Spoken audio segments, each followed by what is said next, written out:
नमस्कार, prime time debate के साथ मैं हूं दीपक कुमार।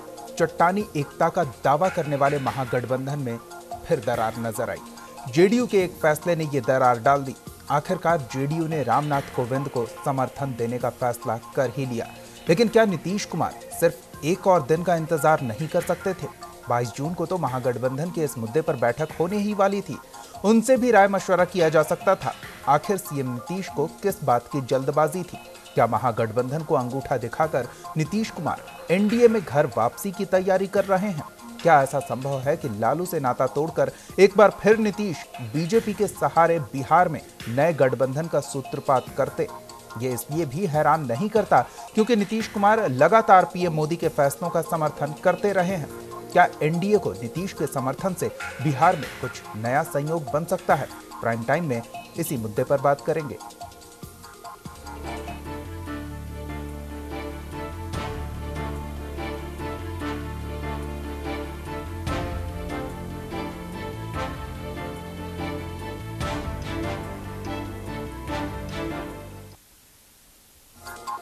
एक बार फिर बिहार के सीएम नीतीश कुमार ने प्रधानमंत्री के फैसले पर समर्थन की मुहर लगाई है। आखिर क्या वजह है कि नीतीश लगातार मोदी को समर्थन दे रहे हैं? ये सहमति है या फिर इस संयोग के पीछे कुछ और घट रहा है?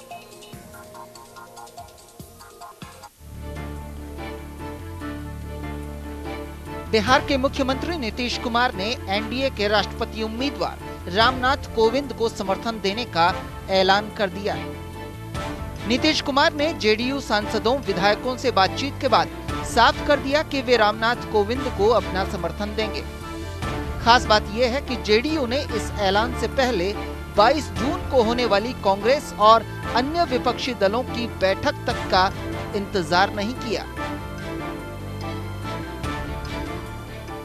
और सभी विधायकों की एक मत से राय थी कि उनके लोकतंत्र की जो स्वस्थ परंपराओं का निर्वाह श्री कोविंद जी ने किया है, उसका आदर करते हुए उन्हें समर्थन दिया। लेकिन आज विपक्ष की बैठक होने वाली है, क्या आप लोग उसमें हिस्सा लेंगे? नहीं, कल एक तो गुलाम नबी आजाद जी शहर में थे और उन्होंने स्वयं ही कोविंद जी का नाम डिस्कशन के लिए आए, उस पर अपनी असहमति खुद ही उन्होंने जाहिर की थी। इसलिए अब कल की बैठक में जाने का कोई औचित्य नहीं बचा है। यद्यपि जनता दल यू और इसके अध्यक्ष विपक्षी एकता के लिए निरंतर प्रयास करते रहे हैं और भविष्य में भी करते रहेंगे। ये एक एकांकी घटना है जिस पर पार्टी अध्यक्ष और पार्टी का विभिन्न अवसरों पर विपक्षी एकता के द्वारा किए गए प्रयासों पर कोई फर्क नहीं पड़ता। नीतीश कुमार के इस फैसले ने कई सवालों को जन्म दे दिया है। क्या बिहार में महागठबंधन खत्म होने के कगार पर है या फिर नीतीश की एनडीए में वापसी के रास्ते पुख्ता हो रहे हैं? वैसे एनडीए को नीतीश का समर्थन कोई नई बात नहीं है। इससे पहले भी नीतीश और मोदी की करीबी के किस्से सामने आए हैं। नीतीश ने किया एनडीए के राष्ट्रपति उम्मीदवार रामनाथ कोविंद का समर्थन। नोटबंदी को नीतीश ने बताया था देश के लिए फायदेमंद। जीएसटी को नीतीश कुमार ने दिया समर्थन। सर्जिकल स्ट्राइक के कदम पर नीतीश ने की थी पीएम की प्रशंसा। प्रकाशोत्सव कार्यक्रम में मोदी नीतीश ने की थी एक दूसरे की तारीफ। मोदी ने बिहार की शराबबंदी और नीतीश ने गुजरात की शराबबंदी की तारीफ की। पीएम की आकस्मिक पाक यात्रा की नीतीश ने की थी तारीफ। खुद को पीएम पद की रेस से नीतीश कुमार ने किया बाहर। 15 मई को दिल्ली में कहा, मेरी पार्टी छोटी, मैं पीएम पद की रेस में नहीं। 26 मई को सोनिया गांधी की बैठक में नहीं गए नीतीश कुमार, जबकि 27 मई को मॉरिशस के प्रधानमंत्री के आगमन पर मोदी के साथ किया था भोज। नीतीश कुमार की पीएम मोदी से नजदीकियां और हर फैसले पर समर्थन आखिर क्या इशारा कर रहा है? हालांकि सुशील मोदी ये कह चुके हैं कि नीतीश अगर लालू से अलग हो जाएं, तो बीजेपी उन्हें समर्थन देने के लिए तैयार है। तो क्या बिहार में समर्थन के बहाने सत्ता का नया संयोग बनाने की तैयारी चल रही है? बिहार में 243 विधानसभा सीट, बहुमत के लिए चाहिए 122 सीटें। जेडीयू की 71 सीटें, बीजेपी की 53, दोनों के विधायक मिलाकर आंकड़ा 124, यानी महागठबंधन टूट भी जाए तो बन जाएगी सरकार। जाहिर है कि दांव खेलने में बीजेपी माहिर पार्टी है। रामनाथ कोविंद को राष्ट्रपति पद का उम्मीदवार बनाकर उसने एक तीर से कई शिकार किए। पहला तीर सीधा निशाने पर बैठा।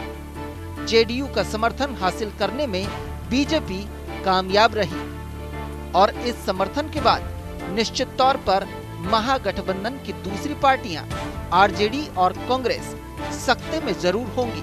बहरहाल बिहार में नए सियासी उथल-पुथल का ये आगाज तो नहीं। पटना से रोहित कुमार के साथ स्पेशल डेस्क, न्यूज़ इंडिया। चलिए, तो इसी मुद्दे पर हम बात करेंगे कि आखिर ये संयोग क्या दर्शा रहा है। हमारे साथ कुछ मेहमान जुड़ेंगे, उनसे आपका परिचय करा दें। हमारे साथ है फिलहाल आरजेडी नेता प्रमोद यादव जुड़े हुए हैं और राजनीतिक विश्लेषक इरशादुल हक जुड़े हुए हैं। आप दोनों का बहुत स्वागत है। सबसे पहले प्रमोद जी से जान लेते हैं। प्रमोद जी, अब 22 तारीख को बैठक होने वाली है राष्ट्रीय स्तर पर जो महागठबंधन की कवायद चल रही थी उन तमाम दलों की, लेकिन अब इतना स्पष्ट है कि इस बैठक में जेडीयू की ओर से कोई नहीं होगा। पिछली बार नीतीश कुमार नहीं थे लेकिन शरद यादव थे, इस बार कोई नहीं। देखिए दीपक भाई, विपक्षी पार्टियों की बैठक 22 तारीख को बुलाई गई है। उसके लिए जो पहले बैठक हुई थी उसमें माननीय शरद यादव जी भी शामिल थे और नीतीश जी के राय से शामिल थे। उनके द्वारा अधिकृत किए गए थे। और आपको याद होगा, हेलो जी जी सुन रहे हैं। और आपको याद होगा कि शरद यादव जी ने ही उस बैठक की अध्यक्षता की थी और उसमें निर्णय हुआ था कि हम विपक्ष एकजुट होकर के और एक राष्ट्रपति उम्मीदवार हम लोग देंगे। लेकिन एनडीए ने जब श्री राम गोविंद जी को उम्मीदवार घोषित किया जी, तो आज नीतीश जी ने जिस तरह से संकेत किया है उनका अपना विचार है, क्योंकि वे जदयू के नेता हैं, राष्ट्रीय अध्यक्ष हैं। लेकिन बिहार में महागठबंधन की सरकार में हम उनके साथ हैं और महागठबंधन के भी नेता हैं। आपको याद होगा नोटबंदी के समय में भी श्री नीतीश कुमार जी ने नोटबंदी का समर्थन किया था। बिल्कुल तो प्रमोद जी, सब याद है। लेकिन जैसा आप बता रहे हैं कि शरद यादव को अध्यक्षता करने का मौका दिया गया था राष्ट्रीय स्तर पर जो महागठबंधन की कवायद हो रही है उसमें, तो ऐसे में आपकी उम्मीदों को तोड़कर उन्होंने अपना फैसला सुना दिया है। राय मशवरे का भी इंतजार नहीं किया कि सब लोगों से बैठकर बातचीत कर लें उसके बाद फैसला दें। बैठक से पहले ही उन्होंने फैसला दे दिया। नहीं, वो ठीक है। हम तो वही बता रहे हैं दीपक भाई कि जब नोटबंदी का फैसला भारत सरकार ने किया था उस समय भी महागठबंधन के वे नेता थे और उन्होंने नोटबंदी का समर्थन किया था। लेकिन हम लोग माननीय श्री जी सोनिया गांधी जी को हम लोगों ने जो अधिकृत किया है राष्ट्रपति के उम्मीदवार घोषित करने के लिए, कल बैठक होगी और निश्चित रूप से हम लोग एक उम्मीदवार देंगे। लेकिन बिहार के परिप्रेक्ष्य में मैं बता देना चाहता हूं कि महागठबंधन की सरकार हमारी है, सरकार हमारी रहेगी। हाँ, इसमें जरूर है कि वो तो केसी त्यागी भी कह चुके हैं, उस पर कोई सवाल ही नहीं उठ रहा है, क्योंकि ये महागठबंधन जिस कॉमन मिनिमम प्रोग्राम के तहत चल रहा है उसमें नीतीश का अपना कुछ कॉमन है, आरजेडी का अपना कुछ कॉमन है और कांग्रेस का बहुत कुछ कॉमन है जो सबको मिलाने की कवायद में जुटे हुए हैं। इरशादुल जी के पास चलते हैं। इरशादुल जी, ऐसा लग रहा है कि बीजेपी ने जो रामबाण छोड़ा है उसे जेडीयू के तुरीन से निकाला गया है और महागठबंधन जो एकजुट होता दिख रहा था उस हमले से अब तार तार होता दिख रहा है। देखिए, महागठबंधन की जो स्थिति है उसको समझने के लिए नीतीश कुमार की राजनीतिक रणनीति को थोड़ा सा समझने की जरूरत है। जब आप या कोई पत्रकार नीतीश कुमार से ये पूछेंगे कुरेद कर कि भाई आप महागठबंधन में होते हुए आपने क्यों रामनाथ कोविंद का समर्थन देने की घोषणा की जी, तो वो ये बता सकते हैं कि जब वो एनडीए में थे तो जब राष्ट्रपति का चुनाव हो रहा था तो उन्होंने एनडीए से अलग जाकर के कांग्रेस के उम्मीदवार प्रणब मुखर्जी का समर्थन किया था। यह उनका जवाब हो सकता है जी। लेकिन जब हम नीतीश की राजनीति के पूरे परिप्रेक्ष्य को अध्ययन करते हैं तो हम यह पाते हैं, मेरा यह अपना निजी विचार है कि नीतीश कुमार एक ऐसे होशियार नेता हैं जो दो शक्तिशाली पार्टियों के साथ हैं। बिहार में राष्ट्रीय जनता दल उनसे बड़ी और ताकतवर पार्टी है और उसी गठबंधन का हिस्सा जो कांग्रेस है वो राष्ट्रीय स्तर पे नीतीश कुमार से बहुत ही शक्तिशाली पार्टी है जी। तो जब कोई एक कमजोर दल या कमजोर व्यक्ति किसी दो बड़ी ताकत के साथ रहता है तो वह अपने सुरक्षा के तमाम विकल्पों को खुले हुआ छोड़ करके रखना चाहता है जी। नीतीश कुमार के सामने एक तो उनकी पार्टी के लोग बार बार ये कहते हैं कि जब 2019 का चुनाव होगा तो उनकी पार्टी के नीतीश कुमार को प्रधानमंत्री का उम्मीदवार घोषित किया जाए जी। और यहाँ पे जब राष्ट्रपति का चुनाव हो रहा है तो वह उन विकल्पों को खुला रखना चाहते हैं। ऐसा लगता है कि वो दो ताकतवर पार्टियों के साथ रहते हुए भी एक ऐसी व्यवस्था का हिस्सा बने रहें कि वो अपनी बात को मनवाने में सक्षम हो। लेकिन इरशादुल जी, आप जिसे विकल्प कह रहे हैं उसे मजबूरी नहीं कहें, क्योंकि जिस तरह से आरजेडी सुप्रीमो लालू प्रसाद यादव का वोट बैंक है उसे कट्टर कहा जा सकता है। लालू प्रसाद दिन कहें तो दिन, रात कहें तो रात, वोट डालना है तो डालना है। लेकिन नीतीश कुमार का वैसा कोई फिक्स वोट बैंक नहीं है। जिस तरह से आप नीतीश कुमार को समझदार बता रहे हैं उस तरह से नीतीश को वोट देने वाले लोग भी सोच समझ कर वोट देते हैं और विकास जो उन्होंने किया था उनके प्रोफाइल को देखकर इस बार उन्हें वोट दिया गया है। तो नीतीश कुमार समझदारी दिखा रहे हैं अपने वोट बैंक के हिसाब से, दलित विरोधी नहीं होना चाहते वो? नहीं, इसमें दलित विरोध की बात बहुत प्राइमरी नहीं है जी।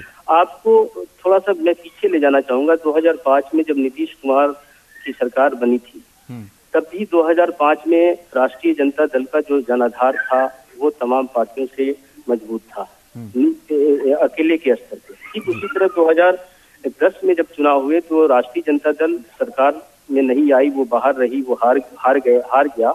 लेकिन 2015 में भी जब चुनाव हुए तो आपने देखा कि राष्ट्रीय जनता दल और जनता दल यू बराबर सीटों पे लड़े थे, लेकिन राष्ट्रीय जनता दल उससे 9 सीटें ज्यादा लाएगी। तो ऐसे में ये बिल्कुल आपकी बात सही है कि राष्ट्रीय जनता दल के जो नेता है लालू प्रसाद, उनका जो आधार है, वोटों का आधार, वो काफी ताकतवर है और उसी से तो हमको लगता है कि नीतीश कुमार को डर लगता है। और बावजूद इसके राष्ट्रीय जनता दल ने बार बार ये घोषित किया है कि वो हमारे नेता हैं, वो हमारे मुख्यमंत्री हैं और 2019 तक वो रहेंगे। लेकिन सिर्फ मुख्यमंत्री रह लेना बात नहीं है। नीतीश कुमार एक ऐसे नेता हैं जो बिना किसी दबाव के काम करने के लिए एक ऐसी रणनीति का एक ऐसा जाल बुनने की कोशिश करते हैं कि उनके साथ जो उनके समर्थक दल हैं वह उनको बहुत व्यवधान न खड़ा करते हैं। इरशादुल जी, ये थोड़ा विरोधाभास हो गया। आपने अभी कहा कि शायद डर भी एक वजह हो सकती है दो सहयोगियों के बीच पिस जाने की, दूसरी ओर आप कह रहे हैं कि स्वतंत्र निर्णय लेते हैं, तो ये थोड़ा अभी उहापोह की स्थिति में खुद नीतीश कुमार है, इस वजह से जल्दबाजी में फैसला ले लिया। 22 तारीख का भी इंतजार नहीं किया गया? नहीं, नीतीश ने जल्दबाजी में फैसला नहीं किया। आपने देखा होगा कि जैसे ही अमित शाह ने यह घोषणा की कि उनके उम्मीदवार रामनाथ कोविंद होंगे तो तुरंत सारा काम छोड़ करके नीतीश कुमार राजभवन पहुंच जाते हैं और उनसे मुलाकात करते हैं। मुलाकात करने के बाद यह स्पष्ट नहीं होता है उस वक्त कि वो रामनाथ कोविंद को राष्ट्रपति के लिए समर्थन देंगे या नहीं। लेकिन जब आज उनके विधायकों की बैठक होती है तो बैठक के बाद जो विधिवत जो औपचारिक निर्णय है वो अभी तक नहीं सुनाया गया। उन्हीं के दल के एक विधायक जो बिल्कुल गुमनाम से विधायक है रत्नेश सदा वो बाहर आते हैं और पत्रकारों को बताते हैं कि उस बैठक में इस बात पे विचार हुआ कि पार्टी जो है जनता दल यू रामनाथ कोविंद को समर्थन करे। इरशादुल जी, ये आप कह सकते हैं रत्नेश सदा ने बैठक का इंफॉर्मेशन बाहर लीक कर दिया, लेकिन केसी त्यागी ने औपचारिक तौर पर आकर कहा है कि हम रामनाथ कोविंद का समर्थन देने का फैसला ले चुके हैं। हाँ, तो अगर वो फैसला ले चुके हैं तो इस दोनों बात में कम से कम 2 से 3 घंटे का फासला था। सुबह में दोपहर के बाद ये फैसला होता है। जानबूझकर लीक कराया हो गया होगा इन्फॉर्मेशन की, जल्द से जल्द देखने क्या रिएक्शन हो सकता है। बहरहाल बीजेपी का रिएक्शन भी ले लेते हैं। हमारे साथ मृत्युंजय झा जी जुड़े हुए हैं, बीजेपी नेता है। मृत्युंजय जी, स्वागत है आपका न्यूज इंडिया पर। धन्यवाद। मृत्युंजय जी, पहली प्रतिक्रिया, एनडीए के राष्ट्रपति पद के उम्मीदवार का जेडीयू समर्थन करेगी? देखिए, जेडीयू ने इस प्रकार की समर्थन की बात की है, जेडीयू को बहुत बहुत भारतीय जनता पार्टी की तरफ से आभार है जी। लेकिन मैं इसलिए एक पक्ष कहता हूं कि आज यह स्पष्ट हो गया कि माननीय नरेंद्र मोदी और भारतीय जनता पार्टी और एनडीए ने जो निर्णय लिया, आज उसके उस निर्णय का सब स्वागत करते हैं। एक पक्ष आपने माननीय नीतीश कुमार जी का यह जो वक्तव्य जारी हुआ है, इस वक्तव्य में उन्होंने कहा कि रामनाथ कोविंद जी से हमारा संबंध अच्छा रहा, उनका जो यहाँ का व्यवहार, उनका जो कार्यशैली रहा, उस कार्यशैली से हम सभी संतुष्ट हैं। तो यह तो स्पष्ट है कि भारतीय जनता पार्टी के जो अभी कार्य रीति नीति है वो रीति नीति मान्य है, सबको सहज लग रहा है। तो एक ये भी चेहरा भारतीय जनता पार्टी और माननीय नरेंद्र मोदी जी के नेतृत्व में चलने वाली सरकार का चेहरा है। और दूसरा पक्ष है कि जहां तक माननीय नीतीश कुमार जी ने जिस प्रकार से आगे बढ़ करके और एक बिहार के राज्यपाल का नाम आगे आते ही उन्होंने समर्थन देने की बात की है, पहल की है, ये निश्चित रूप से स्वागत योग्य है। ये तो विपक्ष को सोचना चाहिए कि एक दलित चेहरा भी आने के बाद उनके अंदर इतनी बेचैनी क्यों होती है।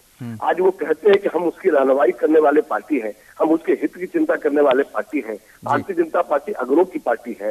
इस प्रकार की बातें कर करके जहां लोगों को एक भरमाते थे, आज जब भारतीय जनता पार्टी ने, एनडीए ने जब उनका नाम रखा तो आखिर बेचैनी क्यों है। आज क्यों नहीं राष्ट्रीय जनता दल भी इस विषय को लेकर आता है कि राष्ट्रपति ऐसे संवैधानिक पद के लेकर हम विरोध में न जाए, उनके समर्थन में खड़ा हो, एक सर्वानुमति बने, इस पक्ष में खड़ा होना चाहिए। तो लेकिन आज इस पक्ष में खड़ा न होकर स्वयं नीतीश कुमार जी के अपने, बिल्कुल अब ऐसा लग रहा है कि एनडीए को जिस तरह से समर्थन मिल रहा है राष्ट्रपति चुनाव को लेकर, अब विकल्प नहीं बचा है महागठबंधन के पास। प्रमोद जी आते हैं आपके पास। मृत्युंजय जी, प्रमोद जी क्या लगता है, शिवसेना तैयार हो चुकी है जिस पे आप उम्मीद कर रहे थे कि विरोध करेंगे, गठबंधन टूटने तक की बातें आ गई थी राष्ट्रीय स्तर पर, सत्तारूढ़ ओडिशा की बीजेपी भी समर्थन कर चुकी है, वाईएसआर कांग्रेस ने समर्थन की घोषणा कर दी है, टीआरएस ने भी समर्थन की घोषणा कर दी है। तो अब क्या लगता है 22 तारीख की बैठक में क्या क्या विकल्प बचा है बातचीत करने के लिए, संख्या बल अब मौजूद है उनके पास? देखिए दीपक भाई, राजनीतिक मैदान में संभावनाएं बनी रहती है, हमेशा बनी रहती है। निश्चित रूप से एक बात मैं बताना चाहता हूं, जैसा कि मृत्युंजय तिवारी जी भी बोल रहे थे, हंसी आती है कि इन लोगों ने राष्ट्रपति पद को भी राजनीति से जोड़ करके, और यही सबसे बड़ी बात यही है कि राष्ट्रपति का जो पद होता है वह पूरा देश का होता है, उसमें न दलित, न महादलित, न अगड़ा, न पिछड़ा, इस तरह की कहीं कोई राजनीति की बात नहीं उठती है, केवल योग्यता की बात उठती है, योग्यता की बात उठती है। हेलो जी जी सुन रहे हैं प्रमोद जी। हाँ, विद्वता की बात उठती है, उनकी जो सोच होती है, उनका जो थॉट होता है, उस पर चर्चा होती है कि उन्होंने रामनाथ कोविंद जी को उम्मीदवार घोषित किया है। ये आप देख लीजिएगा दीपक भाई, एक भी बीजेपी का कोई भी नेता, पूरे राष्ट्र का कोई भी नेता रामनाथ कोविंद जी के विद्वता को बताने के लिए आगे नहीं आता है देश में। लेकिन प्रमोद जी, आप जिन शब्दों का इस्तेमाल कर रहे हैं वो सियासत के आदर्श स्थिति में बोले जाने वाले शब्द हैं, और हमें नहीं लगता कि हम उस स्थिति में मौजूद हैं। हमारी सियासी हलचलें उस दिशा में आगे बढ़ रही है। इरशादुल जी, क्या लगता है 22 तारीख की बैठक में क्या क्या विकल्प बचा है बातचीत के लिए, क्योंकि पहले जो संख्या बल की थोड़ी बहुत कमी थी वो भी अब पूरी होती दिख रही है? देखिए, संख्या बल की जहां तक बात है, भारतीय जनता पार्टी और उसके घटक दलों ने लगभग ये पहले ही तय कर लिया था कि वो हारेंगे नहीं, वो अगर जिसको कैंडिडेट बनाएंगे वो कैंडिडेट उनका जीतेगा। आपको याद होगा कि शिवसेना ने थोड़ा सा इसमें नाकुर किया था, और वो नाकुर बार्गेनिंग के स्तर पे था, और लास्ट में वो भी उनके साथ आ गए। ऐसी स्थिति में जो कांग्रेस और उसके अलायंस पार्टनर्स की बात है, वो अगर कोई उम्मीदवार खड़ा भी कर देते हैं तो उनकी जीत जो है सो होगी, ऐसा कभी नहीं कहा जा सकता। लेकिन लोकतंत्र में चुनाव लड़ने का जो विकल्प है वो है। अब कांग्रेस पार्टी और उसके जो अलायंस पार्टनर हैं वो निश्चित तौर पे मुझे लगता है कि एक उम्मीदवार देंगे और वो चुनाव होगा, और उसका नतीजा ठीक है, निश्चित तौर पे हो सकता है कि उसका नतीजा ये हो कि भारतीय जनता पार्टी के जो उम्मीदवार है रामनाथ कोविंद, उनकी जीत हो जाए। तो इसमें विकल्पहीनता की बात नहीं है। कांग्रेस तो अपना उम्मीदवार अपने अलायंस पार्टनर के साथ बैठेगी, और बैठने के बाद लेकिन वही बात कर रहे थे कि आम सहमति बननी चाहिए थी, लेकिन अब उनकी मजबूरी हो गई है आम सहमति बनाने की, या फिर वो अड़े रहेंगे? नहीं, उस गठबंधन की बैठक में जो भी दल शामिल होंगे, अगर नीतीश कुमार की पार्टी उसमें शामिल नहीं होती है और जो बाकी दल उसमें शामिल होते हैं, तो वो एक आम सहमति से अपना उम्मीदवार देंगे। बिल्कुल। अब ऐसे में एक महत्वपूर्ण सवाल ये उठता है मृत्युंजय जी से कि क्या मृत्युंजय जी, बीजेपी नेता अब 53 फूलों का बुके लेकर नीतीश कुमार को भेंट देने जाएंगे और चाहेंगे कि वो महागठबंधन और कांग्रेस से दूरी बना लें? नहीं, ये नीतीश कुमार जी की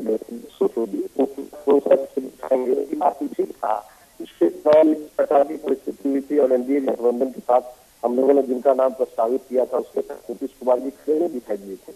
लेकिन आज जिस परिस्थिति में नीतीश कुमार जी ने स्वयं कहा नरेंद्र मोदी तो निश्चित रूप से एक अच्छी सोच के साथ में किया है। हम आह्वान करते हैं आने वाले समय निर्णय होगा स्वयं नीतीश कुमार जी को तय करना है कि मुझे बिहार को किस दिशा में ले जाना है। अभी तक अपने निर्णय के आधार पर कदम बढ़ाए, आने वाले समय की ये चाहेंगे जरूर। मृत्युंजय जी, आप खुद कह रहे हैं कि नीतीश कुमार ने कदम आगे बढ़ाया है, तो एक कदम वो बढ़े हैं तो एक कदम आप भी बढ़िए। नहीं, मैं इसलिए कह रहा हूँ कि नीतीश कुमार जी को ही तय करना है कि बिहार को किस रास्ते ले जाना है। अभी तक वो बिहार को किस रास्ते ले जा रहे थे और आगे किस रास्ते पर चलना चाहिए, ये माननीय नीतीश कुमार जी सोचने के लिए सक्षम व्यक्ति है, अच्छे नेतृत्व करता है, इसलिए उनको सोचना है। और जिस परिस्थिति में आज राष्ट्रपति के विषय पर उनका जो समर्थन आया है, तो निश्चित रूप से आम सहमति का एक तरफ से राष्ट्रपति जैसे महत्वपूर्ण पद को लेकर इस प्रकार की उनकी दिशाई है, तो ये सकारात्मक कदम है। और निश्चित रूप से महामहिम के निर्णय पर और जब सहमति बनती है तो एक अच्छा वातावरण देश के अंदर भी जाता है। और आज स्वयं नीतीश कुमार जी के पहल के कारण एक नई परिस्थिति खड़ी हुई है और इसलिए विपक्ष में भी आज इस प्रकार का कोलाहल मचा हुआ है। बड़ी बड़ी बातें तो करते हैं, लेकिन किस मुद्दे पर विपक्ष को एक होना चाहिए, ये विपक्ष को सोचना चाहिए कि अगर भारतीय जनता पार्टी एनडीए ने जिनको प्रस्तावित किया है वो किस आंकड़े पर सही छट रहे हैं, चाहे विद्युता के नाम पर हो, चाहे सामाजिक दृष्टिकोण से हो, चाहे भारतीयता के दृष्टिकोण से, चाहे अच्छे वैधानिक रूप से एक राज्यपाल होते हुए उनकी जो कार्यशैली है उसको लेकर हो। ये तो सोचना चाहिए विपक्ष को कि आखिर किन मुद्दे पर हम रामनाथ कोविंद जी को छाड़ सकते हैं। तो ये आने वाला समय, कल की जो बैठक होगी, ये विपक्ष की जो आगे होने वाली बैठक है, उस बैठक का दृश्य देखकर यह स्पष्ट हो जाएगा कि विपक्ष में गुट में अभी तक कितने लोग इस बात की सहमति बनाने के लिए वो लोग जो चाह रहे हैं, गलत संदेश देना जो चाह रहे हैं, उस संदेश के साथ है, या भारतीय जनता पार्टी एनडीए का जो एक संदेश है उस संदेश के साथ है। प्रमोद जी, क्या भाई भाई की रिश्तेदारी और चलेगी या फिर एक बार फिर लड़ाई होगा? नीतीश कुमार फंसते जा रहे हैं, जो जाल फेंके जा रहे हैं विरोधी खेमे की ओर से। दीपक भाई, हमने शुरू में ही कहा कि चाहे नोटबंदी का सवाल हो या और हम लोग महागठबंधन एकजुट है, महागठबंधन एकजुट रहेगा। महागठबंधन के अभी ये नेता है, नेता बने रहेंगे और निश्चित रूप से बिहार जिस तरह से विकास के रास्ते पर तेजी से आगे बढ़ती है। लेकिन प्रमोद जी, जिस कॉमन मिनिमम प्रोग्राम की बात होती है उसमें कॉमन काफी मिनिमम होता जा रहा है। अब कॉमन कुछ भी नहीं रहा, दूसरे सहयोगी कुछ और फैसला लेते हैं, नीतीश कुमार कुछ और फैसला लेते हैं, तो फिर काहे का कॉमन मिनिमम प्रोग्राम? वो तो उनका नेता, उनका इतिहास है, बीजेपी के भी साथ थे, तो उन्होंने छोड़ करके प्रणब मुखर्जी जी को समर्थन दिया था, आपको याद होगा दीपक भाई। और वही आज भी मैं इस तरह के लिए है, तो इस तरह की कोई ऐसी बात नहीं है। महागठबंधन मजबूत है और रहेगा, आगे तक चलेगा। तो क्या माना जाए कि जिस तरह से एक कहावत है कि दुधारू गाय की लताड़ भी भली, वही देखने को मिल रहा है दीपक जी? जिस तरह से कहावत है प्रमोद जी कि दुधारू गाय की लताड़ भी भली होती है, क्या वही स्थिति बन गई है? दुधारू गाय की लताड़ की नहीं है, क्योंकि हम चाहते हैं कि बिहार का विकास हो और अच्छे सामंजस्य के साथ बिहार का विकास दिख रहा है। हम उसके लिए आगे तक ले हम स्वीकार। आपको कुछ और दिख रहा है, मृत्युंजय जी को कुछ और दिख रहा होगा। मृत्युंजय जी, ये इसलिए तो कह रहे थे कि अभी जिस प्रकार से बात कर रहे हैं कि गठबंधन के अंदर ये हमारी एकजुटता है, बाकी सब है, अभी तो कई पोल खोलने बाकी है। माननीय लालू प्रसाद जी और उनके परिवार के सारे जो हिस्ट्री निकल रहे हैं, ये बिहार की जनता और देश की जनता भी देख रही है कि किस प्रकार से एक गरीब का बेटा और किस प्रकार का स्वरूप बन गया है। इसलिए आने वाला समय बिहार भी तय करेगा, बिहार की जनता भी तय करेगी और राजनीतिक दल के नेता भी तय करने वाले हैं कि कौन सा गठबंधन और कैसा गठबंधन। तो इसलिए ये समय का तकाजा है और अभी आगे वाले समय में आगे देखो होता है क्या। परिदृश्य ऐसा बनेगा कि आज भारतीय जनता पार्टी का जिस प्रकार से 17 स्टेटों में एक बहुमत है, उस प्रकार से आने वाले समय में भी हम दिखाई देंगे। यानी भारतीय जनता पार्टी और भारतीय जनता पार्टी के विचार और एनडीए के विचार के साथ देश को सर्वांगीण उन्नति के लिए नरेंद्र मोदी के बढ़ते हुए कदम के साथ पूरा देश खड़ा रहेगा। ये आने वाला समय बताएगा। प्रतिक्रिया इरशादुल हक जी की भी जरूर लेना चाहेंगे संक्षेप में ही। इरशादुल जी, क्या कोई मजबूरी लगती है? हर चीज जो महागठबंधन में थी कॉमन, वो काफी मिनिमम हो गई है, तो अब ऐसी क्या मजबूरी हो सकती है?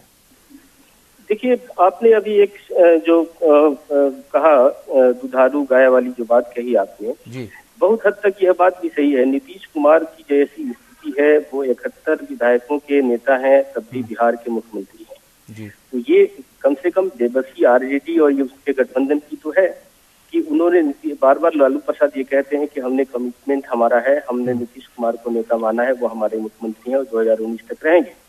लेकिन उनकी इस कमजोरी को कहीं ना कहीं नीतीश कुमार ये चाहते हैं कि अपने ऐसे कदमों से अपने सहयोगियों को और अपने गठबंधन दलों को नियंत्रित रखना चाहते हैं। वो उनकी सीमाएं तय करना चाहते हैं और इसी रास्ते पे नीतीश कुमार जा रहे हैं। और मुझे नहीं लगता है कि नीतीश कुमार तुरंत जो एनडीए से अलग हुए थे और फिर एनडीए में शामिल हो जाएंगे, लेकिन वो ऐसा करते रहेंगे, उनकी यही रणनीति हो सकती है। चलिए, बहुत बहुत धन्यवाद इरशादुल हक जी, मृत्युंजय कुमार जी और प्रमोद यादव जी न्यूज़ इंडिया के साथ जुड़ने के लिए, इस चर्चा में शामिल होने के लिए। तो अब देखने वाली बात होगी कि 22 तारीख की बैठक में विपक्ष किन विकल्पों पर चर्चा करता है, क्योंकि एकमात्र संख्या बल की समस्या थी एनडीए फोल्डर में और वो समस्या भी अब खत्म होती दिख रही है। तो ऐसे में अब विपक्ष के पास क्या विकल्प बचता है, इसका इंतजार है। क्या वो अपनी छवि, जो दलित समर्थक या दलित का हितकर चाहने वाले की छवि बनाने की कवायद कर रही थी, वो छवि तोड़ेगी और एक और प्रत्याशी देगी, या फिर कोई बेहतर उम्मीदवार जिस पर और उहापोह की स्थिति बने? आने वाला वक्त बताएगा। फिलहाल प्राइम टाइम डिबेट में इतना ही। आप देखते रहिए न्यूज़ इंडिया।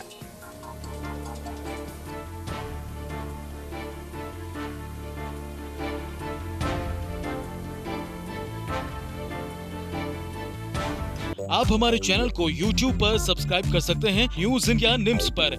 इसके अलावा आप ट्विटर पर भी हमें न्यूज़ इंडिया 17 पर फॉलो कर सकते हैं। फेसबुक पर आप newsindia.nimsUnai पर हमें लाइक कर सकते हैं।